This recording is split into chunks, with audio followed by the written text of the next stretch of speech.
Hello, hello. Good morning, good afternoon, good evening, everyone. Sharon Ann here. Please allow me the opportunity to introduce myself to you. I'm a 5K walker. I like participating in races like the Fun Glow race, the Blacklight race, the Angel Tree Walk. I like lap swimming as it's great exercise.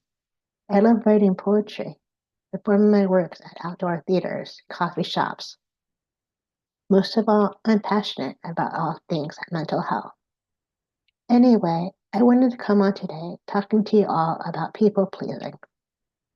Ever find yourself babysitting a friend's kids so she can enjoy a rare moment of solo grocery shopping? There isn't the meltdown of who sits where in the cart, spilled water raining down your kid's clothing, hands trying to sneak food into the cart. The list goes unnoticed, or even cries for candy and ice cream on the way out of a store. It's moments like these that remind us of where lamps will go in order to please others, whether it's through small favors like washing his friend's car to save her money on the car wash, cooking a meal for a friend so she can work late and still attend movie night with her kids, or larger sacrifices like driving across town to help her friend out when her car breaks down. Sometimes our urge to please others stems from our deeper need to feel loved, valued, appreciated, and accepted. I'll go ahead and share that on my end. I recall back in 2017, I had a friend who lived in the same neighborhood as me. We'd known each other since high school. We were very good friends.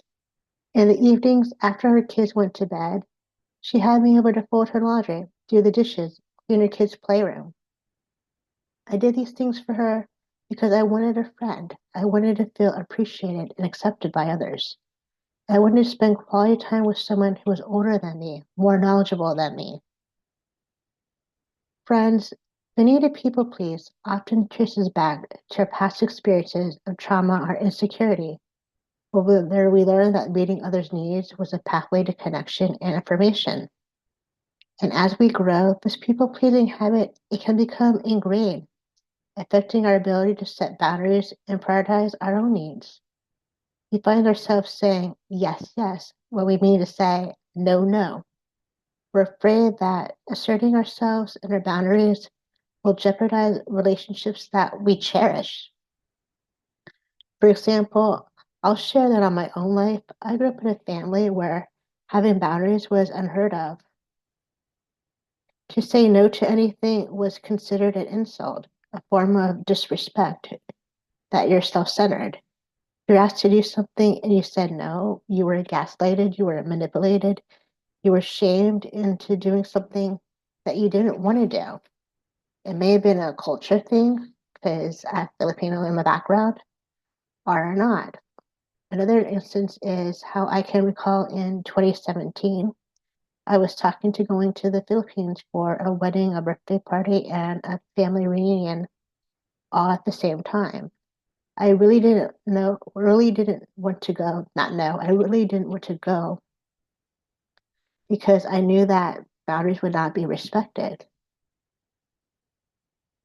And sometimes in our attempt to go out there and assert our no at the expense of others, they may gaslight us into thinking that we're the problem when in reality they are because they can't acknowledge our boundaries. Hopefully that makes sense. Yet in reality, true connection and self-worth, they come from authenticity and letting our yes be yes and our no be no. It's about honoring ourselves enough to know that our value isn't tied to saying yes to others. It's okay to say no and to be okay with saying no and not give in to false guilt. Another way of saying that is we can say no to others and still care about them, still appreciate them for who they are.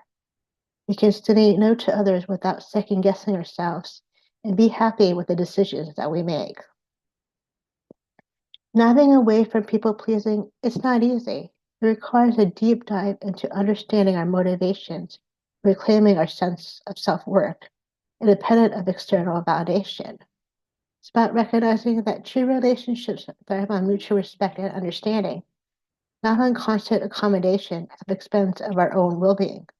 Not our jobs to accommodate the needs of others. I'm learning in my own life, but in order to see a relationship work out for the best, there needs to be loads of compromising. I wasn't meeting individuals halfway with the choices and decisions they make. I'm learning that speaking up for yourself is very important.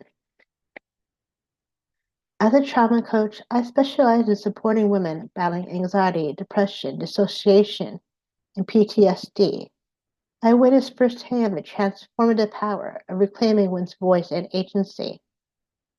My approach blends empathy with practical tools to help you navigate past traumas and reclaim a sense of control. Together, we'll work towards healing, setting healthy boundaries, and rediscovering your inner strength.